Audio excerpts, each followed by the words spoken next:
Jadi Honda BR-V 2020 lepas 3 bulan dibuka untuk tempahan awal Mac lalu. Sekarang ni MPV 7 tempat duduk ni dah diperkenalkan secara rasmi untuk pasaran tempatan. Di semua ada 2 varian sama macam dulu, E dan V. E bermula RM90,000 dan yang anda tengok ni varian paling tinggi V pada harga RM97,000. Jadi apa yang baru?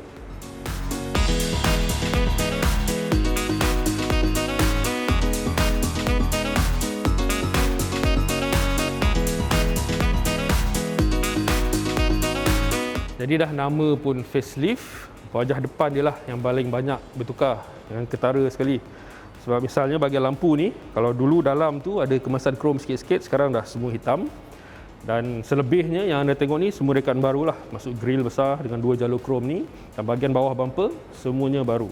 Ada kemasan krom juga untuk bahagian lampu kabus tu, dan dekat tepi ada slot hiasan. Jadi untuk bahagian tepi ni pula ada tambahan kemasan krom kat bawah tu sepanjang-panjang badan kereta ni. Untuk rim, rekaan baru 16 inci dengan tayar Bridgestone Ecopia, dan untuk keyless entry punya feature ada untuk sebelah pemandu. Untuk bahagian belakang ni pun dia nampak sekarang lagi kemas, lagi ringkas lah, sebab bahagian bumper dia juga pakai rekaan baru. Kalau kita tengok elemen kat depan tadi tu, bahagian inlet tu ada C, kat belakang ni pun dibawa benda yang sama, rekaan C tu untuk tempatkan reflektor merah tu. Bahagian bawah bumper nampak lagi tirus dengan ada macam rekaan ala diffuser kat bawah, dan khas special untuk V ni dia ada kamera undur.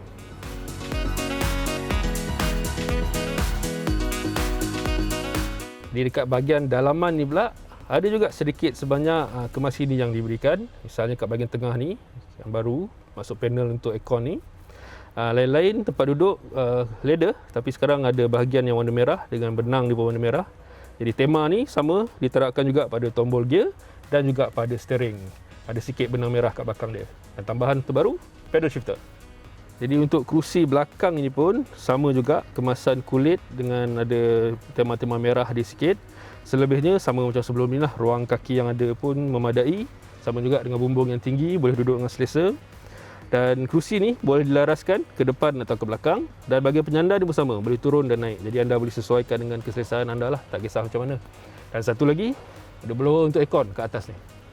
Jadi untuk masuk ke belakang pun senang je. Satu sentuhan kat tepi ni, lipat kerusi depan.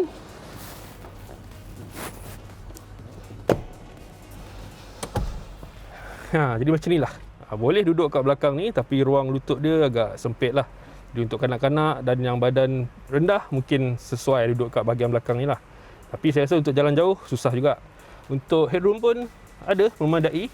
Tapi cuma bahagian penyandar dia ni tak boleh nak alihkan lah. So dia agak sedikit tegak lah rasa dia. Jadi selain itu ada juga beberapa lagi tambahan benda-benda kecil yang baru. Antaranya tweeter speaker, pencahayaan untuk ruang kargo dan juga 3 pilihan warna baru. Jadi untuk ciri keselamatan sama seperti sebelum ni, BR-V 2020 ni ada 2 beg udara, ada ABS dan EBD, ada juga kawalan kestabilan dan juga 2 ISOFIX tempat duduk belakang. Jadi untuk enjin, BR-V ni masih gunakan unit yang sama, 1.5 liter SOHC dengan janaan output 120 PS dan juga 145 Nm torque.